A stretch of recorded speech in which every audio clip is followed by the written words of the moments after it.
Hola mis queridos amigos, nuevamente con ustedes su doctor Tigre, el que ronca en esta negra noche neoliberal, latinoamericana, sudamericana y ecuatoriana. Un consejero popular que dice que sabe más por viejo, que ha vivido en los Andes, la Amazonía y la costa del Pacífico de Sudamérica en Ecuador, que por diablo.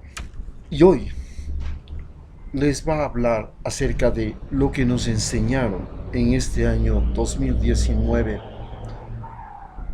Macri, Evo, Duque, Piñeras y el Fondo Monetario Internacional.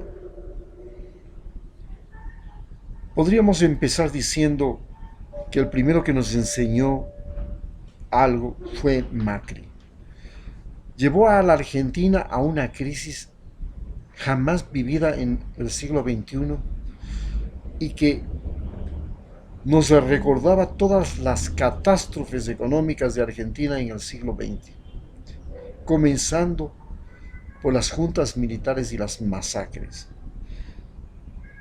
Estas medidas, esta situación fue creada por seguir una receta del Fondo Monetario Internacional que trataba de reducir a toda costa lo denominado gasto público, el gasto en policías, el gasto en médicos, el gasto en profesores, el gasto en empleados públicos, el crédito, la inversión pública en carreteras, en refinerías, en hidroeléctricas, todo, reducir el gasto público al mínimo y conseguir que todo el dinero que el Estado recauda por las exportaciones, por los impuestos y por el crédito internacional vaya a parar en manos de los más ricos de ese país, para que en teoría los más ricos de ese país creen industrias, negocios, y de eso, de esa riqueza que ellos van a crear a través de las industrias, de las inversiones apoyadas por el Estado, se abrirá un abanico de empleos para todos y el Estado ya no tendrá que ser el que dé trabajo a la gente. Y la gente ya no tendrá que depender del dinero del gobierno, de los impuestos, de las... Ese fue el concepto y con eso se trabajó.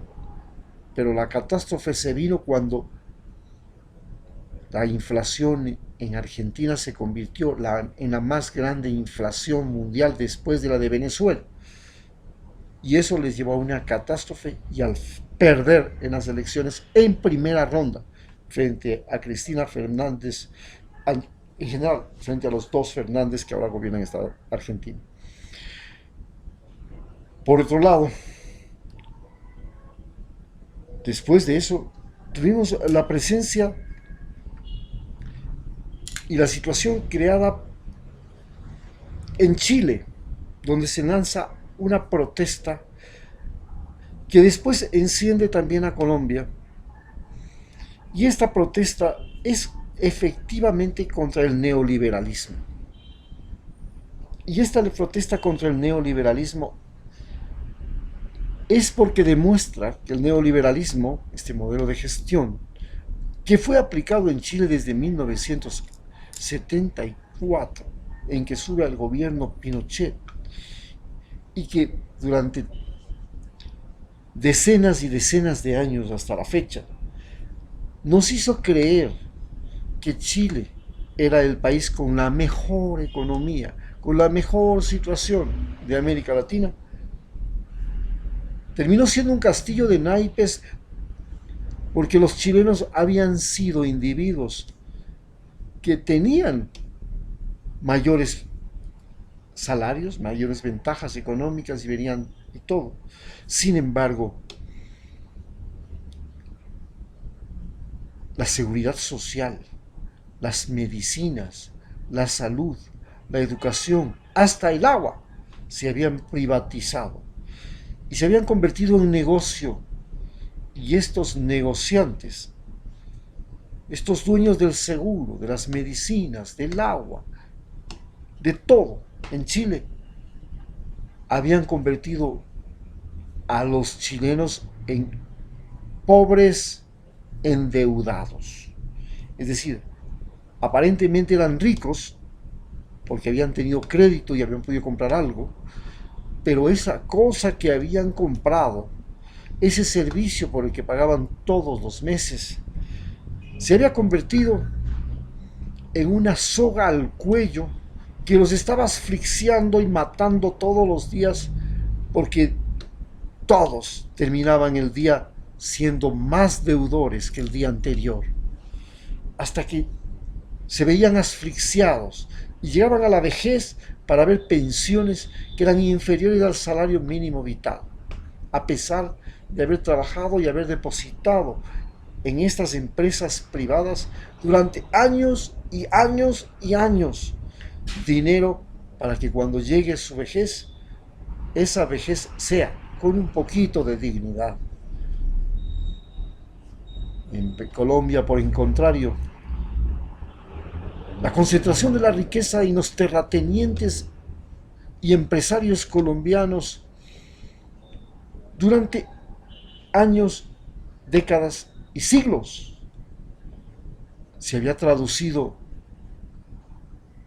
en que un campo empobrecido totalmente en uno de los países más grandes y el mejor ubicado de Sudamérica, con salida al Pacífico y al Atlántico, con dos valles hermosos, llenos, con dos ríos y unas zonas extremadamente fértiles, con selvas amazónicas, con selvas al Pacífico. Bueno, ¿qué más podía pedir ese país de riqueza? Oro, todo lo que quieran, tiene petróleo, tiene todo lo que necesitan, diamantes, esmeraldas. Bueno, ¿qué más? Ganadería, café, banano, flores. Sin embargo, la pobreza estaba por todas partes, a tal punto que la pobreza se convirtió en la vida de los niños gamines de Colombia. Y de los niños gamines de Colombia nacieron los narcotraficantes. Y los narcotraficantes se convirtieron también en guerrilleros, porque los niños o se convirtieron en narcotraficantes o se convirtieron en guerrilleros. ¿Y por qué se convirtieron en narcotraficantes y guerrilleros? Porque ese país, ese gobierno, no les ofrecía nada para su futuro. Y la única forma era siendo ilegales.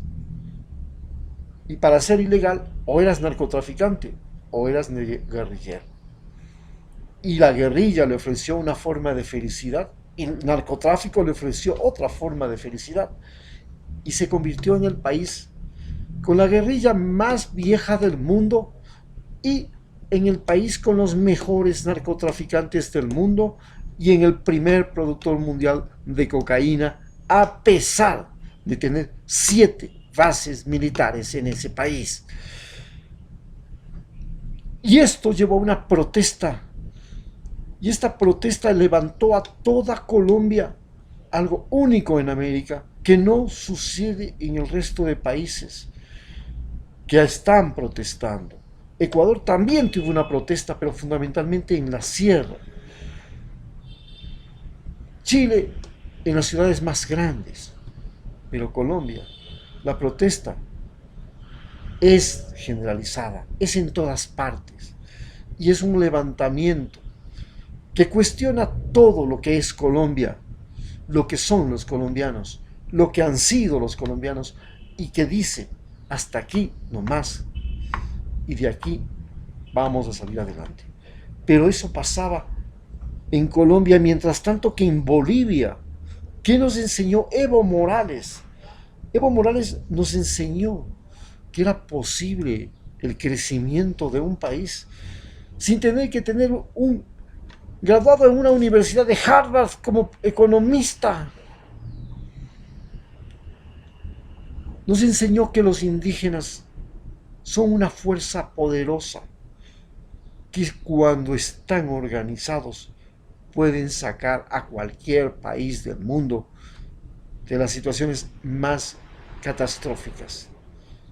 Y Bolivia se convirtió en el país a la vanguardia del desarrollo de América del mundo, el que escapaba del subdesarrollo y demostraba cómo se podía salir del subdesarrollo, creando al mismo tiempo una justa distribución de la riqueza, sin privar a la gente de la iniciativa personal ni de la propiedad privada, y al mismo tiempo revalorizando su cultura aymara y quichua, y dándole valor a su coca, tanto como le daba valor a sus refinerías, a su petróleo, a su gas licuado, que es proveedor ahora del mundo, o a su litio.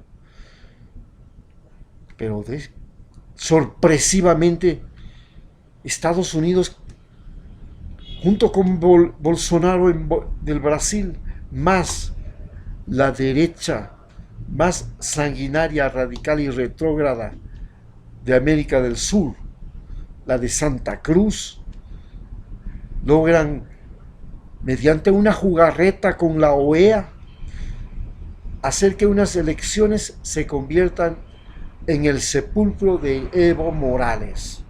Y esas elecciones crean duda sobre cómo son todos los procesos electorales en América Latina, y al mismo tiempo le dan paso al militarismo y al fanatismo religioso para apropiarse de nuestros países. Fanatismo religioso que llevó al poder a Bolsonaro, que quiere llevar ahora un nuevo presidente a Bolivia, que intentó tomarse Costa Rica. Y eso es lo que nos ha enseñado este año 2019. Muchas gracias.